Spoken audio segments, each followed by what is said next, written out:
In half a century of trying to help prevent wars, there's one question that never leaves me.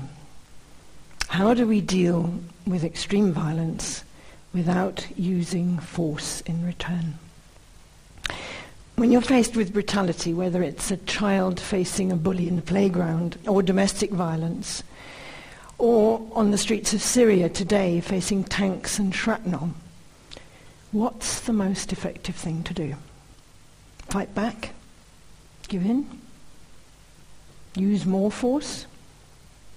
This question, how do I deal with the bully without becoming a thug in return, has been with me ever since I was a child. I remember I was about 13, glued to a grainy black and white television in my parents' living room as Soviet tanks rolled into Budapest. And kids not much older than me were throwing themselves at the tanks and getting mown down. And I rushed upstairs and started packing my suitcase, and my mother came up and said, "What on earth are you doing?" And I said, "I'm going to Budapest." And she said, "What on earth for?" And I said, "Kids are getting killed there. There's something terrible happening." And she said, "Don't be so silly." And I started to cry. And she got it. She said, "Okay, I see it's serious. You're much too young to help. You need training. I'll help you, but just unpack your suitcase." And so I got some training and went and worked in Africa during most of my 20s. But I realized that what I really needed to know I couldn't get from training courses. I wanted to understand how violence, how oppression works. And what I've discovered since is this. Bullies use violence in 3 ways. They use political violence to intimidate, physical violence to terrorize, and mental or emotional violence to undermine. And only very rarely, in very few cases, does it work to use more violence. Nelson Mandela went to jail believing in violence. And 27 years later, he and his colleagues had slowly and carefully honed the skills, the incredible skills that they needed to turn one of the most vicious governments the world has known into a democracy. And they did it in a total devotion to non-violence.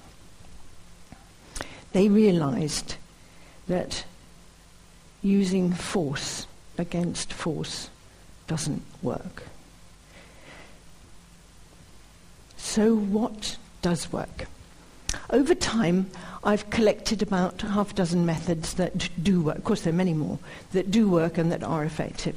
And the first is that the change that has to take place here, inside me.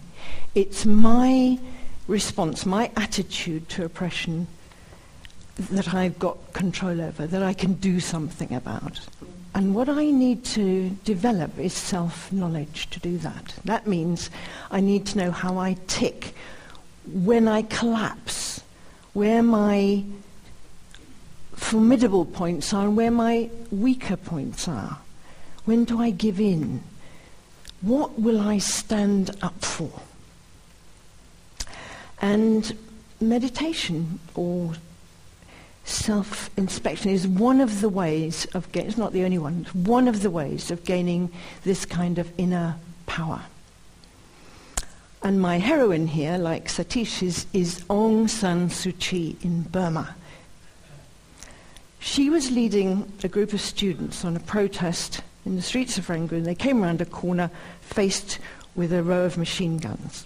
And she realized straight away that the soldiers, with their fingers shaking on the triggers, were more scared than the student protesters behind her. But she told the students to sit down. And she walked forward with such calm and such clarity and such total lack of fear that she could walk right up to the first gun put her hand on it and lower it. And no one got killed. So that's what the mastery of fear can do. Not only faced with machine guns, but if you meet a knife fight in the street, that we have to practice. So what about our fear? I have a little mantra. My fear grows fat on the energy I feed it. And if it grows very big, it probably happens. So we all know the 3 o'clock in the morning syndrome, when something you've been worrying about wakes you up. I see a lot of people. And for an hour you toss and turn, it gets worse and worse, and by 4 o'clock you're pinned to the pillow by a monster this big. The only thing to do is to get up, make a cup of tea, and sit down with the fear like a child beside you. You're the adult.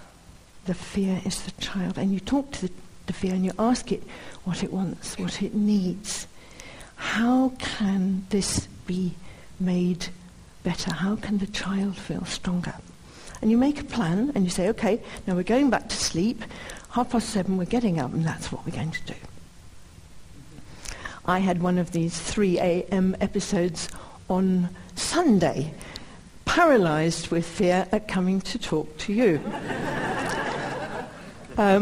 So I did the thing. I got up, made the cup of tea, sat down with it, did it all, and I'm here. Still partly paralyzed, but I'm here. So that's fear. What about anger? Wherever there's injustice, there's anger. But anger is like gasoline, and if you spray it around and somebody lights a match, you've got an inferno. But anger as an engine, in an engine, is powerful. If we can put our anger inside an engine, it can drive us forward, it can get us through the dreadful moments, and it can give us real inner power.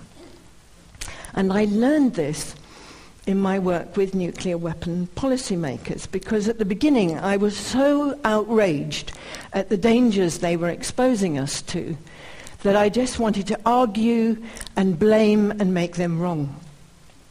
Totally ineffective.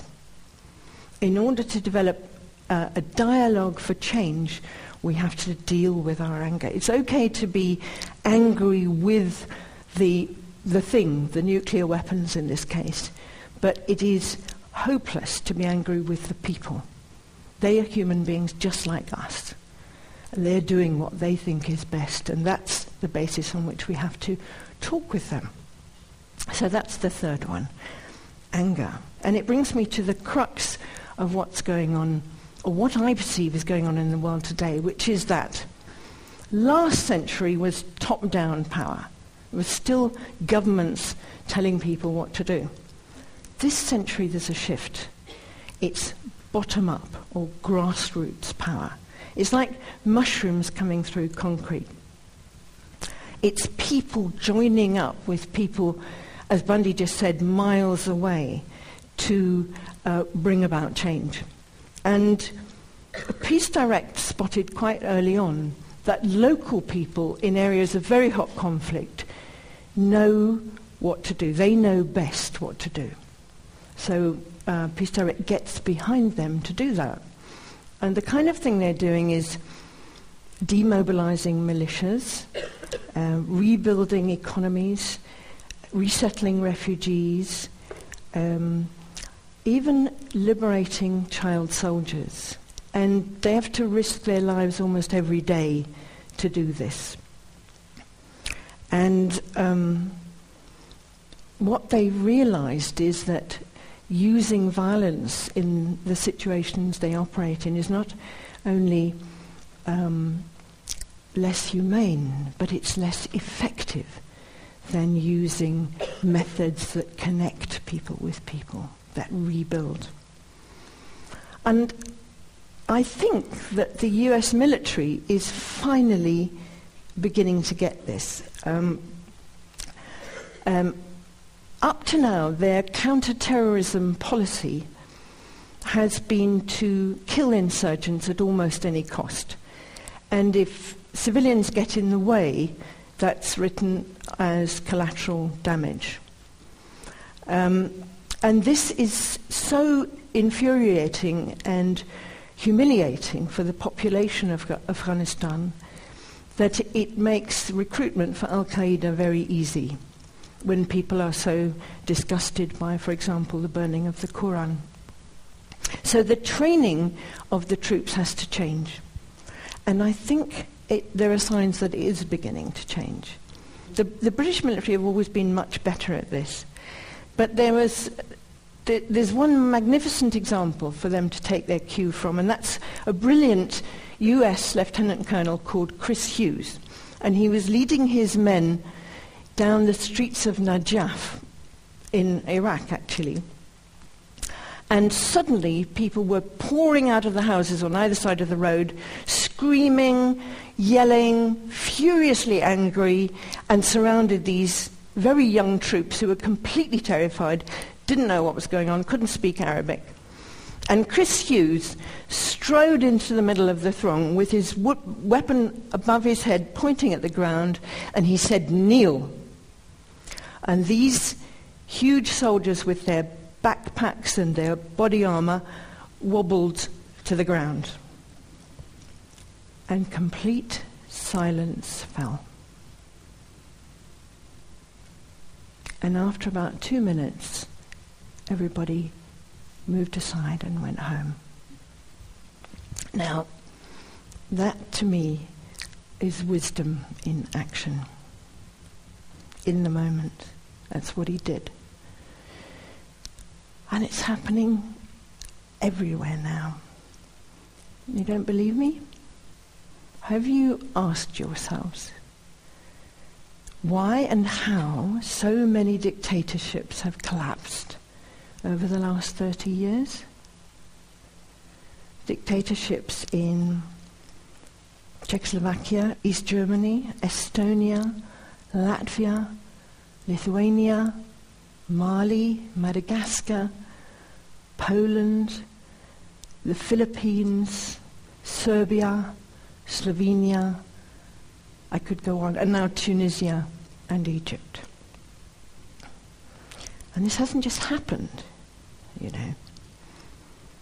A lot of it is due to a book written by an 80-year-old man in Boston, Gene Sharp. He wrote a book called From Dictatorship to Democracy with 81 methodologies for non-violent resistance. And it's been translated into 26 languages, it's flown around the world, and it's being used by young people and older people everywhere. Because it works, it's effective. So this is what gives me hope. Not just hope, this is what makes me feel very positive right now. Because finally, human beings are getting it. We're getting practical, doable methodologies to answer my question. How do we deal with a bully without becoming a thug? We're using the kind of skills that I've outlined. Inner power, development of inner power through self-knowledge. Recognizing and working with our fear. Using anger as a fuel. Cooperating with others. Banding together with others. Courage. And most importantly, commitment to active non-violence. Now, I don't just believe in non-violence. I don't have to believe in it. I see evidence everywhere of how it works. And I see that we, ordinary people, can do what Aung San Suu Kyi and Gandhi and Mandela did. We can bring to an end the bloodiest century that humanity has ever known. And we can organize to overcome oppression by opening our hearts as well as strengthening this incredible resolve. And this open-heartedness is exactly what I've experienced in the entire organisation of this gathering since I got here yesterday. Thank you.